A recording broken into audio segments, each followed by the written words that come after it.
उसने चिल्लाया, लेकिन गेट पर ताला लगा था।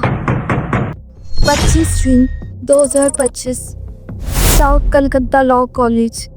एक लड़की भागी थी, मौत से बचने के लिए नहीं, अपनी इज्जत, अपना गौरव, अपनी मर्यादा को बचाने के लिए। इन ताला ज़्यादा मजबूत था और सिस्टम इतना ही ज़्यादा बहरा। ये सिर्फ एक जून की खबर नहीं है, ये उन हर दरवाज़ों की कहानी है जो वक्त पर नेक हुए हैं, उन आवाज़ों की दास्तां है जो उठते ही कुचलती गई, और उस लड़की की कहानी है जो टूट कर भी चुप नहीं गई। कोलकाता, एक ऐसा शहर जो कभी महिलाओं के लिए सबसे सुरक्षित माना जाता था, पर आज ये शहर अपने खुद के चेहरों से शर्मिंदा है। 31 साल का Manojit Mishra, south Calcutta law college का फॉर्मल ह्यूमन लीडर। पढ़ाई पूरी हो चुकी थी, लेकिन कैंपस पर उसका लाज था। वो एक ऐसा आदमी था जिसे कॉलेज का गार्ड सलाम करता था। इसने कॉलेज के अंदर अपना गद्दी बना लिया था। उसके दो साथी ज़ईब अहमद और परमित मुखोपाध्याय, उसके जैसे ही सीनियर और उसके जैसे ही दरिंदगी में उसके साथ। 2007 में एडमिशन लिया, पढ़ाई छोड़ी, 2017 में दोबारा आया, 2022 में डिग्री हासिल की। मनोजीत एक चेहरे पर मुस्कान वाला लड़का जो अंदर से सिर्फ एक खोखला दरिद्र था। उसकी एक पुरानी गर्लफ्रेंड थी, शादी का वादा भी किया था, पर जल्दी उसकी नज़र एक नए चेहरे पर टिक गई। एक 24 साल की स्टूडेंट, नई थी, सीधी थी, सपनों से भरी थी। वो लड़की मनोजीत के लिए ना कह चुकी थी, वो कह चुकी थी उसका बॉयफ्रेंड है। वो कह चुकी थी रुक जाओ, लेकिन मनोजीत ने नफरत को हवस में बदल लिया। कॉलेज यूनियन ज्वाइन करो, उसने कहा, एक्सपीरियंस मिलेगा, एक्सपोजर मिलेगा। दोस्ती का नकाब पहनाया गया। हर दिन वो लड़की के करीब आता ही जाता, पर एक दिन 25 जून 2025, हर दिन की तरह वो लड़की कॉलेज में आई अपने सपनों को लेकर, पर उसका जीवन टुकड़ों में गिर गया। मनोजीत ने अपने दो साथियों के साथ, ज़ईब और परमित, कॉलेज के गार्ड को मिलाकर एक काला प्लान बनाया। वो लड़की को गार्ड रूम में ले गए। बंद दरवाज़ा, खामोश दीवारें। वो लड़की भागी, चिल्लाई, पर गेट पर ताला लगा था। मनोजीत ने उसका बलात्कार किया। ज़ईब और परमित ने देखा, वीडियो बनाया, ब्लैकमेल का जरिया बनाया।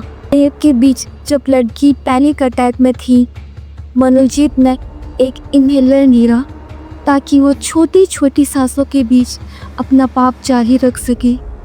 सोचिए, एक सर्वाइवर जो पहले से ही ट्रॉमा में है और उसका दर्द कम करने के लिए थेरेपिस्ट इनहेलर यूज़ करता है। ये प्लानिंग का लेवल था। ये नहीं पर खत्म होगा।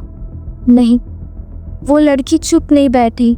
उसने कॉलेज के असिस्टेंट प्रोफेसर को कंप्लेन दी। 26 जून को FIR राडो हुआ और मेडिकल टेस्ट ने साबित किया ये बलात्कार था, फोर्सफुल, ब्रूटल, बियॉन्ड डिनाइल। 27 और 28 जून को मनोजीत, ज़ईब, परमित और गार्ड को गिरफ्तार किया गया। News channels, social media, students सब जाग गए। सड़कों पर प्रोटेस्ट हुआ, हैशटैग दिन नाम लगा, hashtag justice for law student, hashtag Kolkata rape case. CCTV ने सब दिखाया कैसे वो लड़की को बेदर्दी से घसीट के ले जाया गया। शरीर पर चोट के निशान, वाइट मार्क्स, स्क्रैचेस, और फिर वो 17 स्टूडेंट्स जो सब कुछ देखते हुए चुप रहे। किसी ने रोका क्यों नहीं? किसी ने पुलिस को क्यों नहीं बुलाया? क्या सब सिर्फ डर से चुप थे? सब बेजिम्मेदारी। SIT बिठाई गई, इन्वेस्टिगेशन चालू हुई। और 8 जुलाई को दया मनोजीत के वकील ने कहा ये लॉ पैक्स थे, रिलेशनशिप था, फोर्स नहीं था।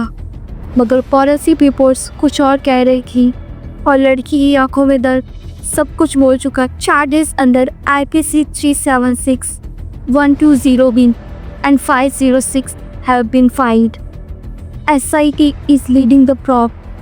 ये सिर्फ एक केस नहीं है, ये हर उस लड़की की कहानी है जिसने मना किया लेकिन मनोजित जैसे बलात्कारों ने नहीं सुना। यह बस आवाज़ की कहानी है जो चुप रहती है क्योंकि गेट पर ताला लगा होता है, पर अब उस ताले को तोड़ना होगा। और ये सिर्फ एक कहानी है। According to NCRB, over 31,000 rape cases were reported in India in 2023. That's nearly 85 every day. This grounds the story into a national crisis, not just a one-off. अगर आप चाहते हैं कि ये आवाज़ दूर तक जाए, शेयर कीजिए इस वीडियो को। एक आवाज़ 1000 बन जाए। और याद रखिए, कभी कभी सिर्फ एक लड़की की हिम्मत पूरे सिस्टम को जगा सकती है।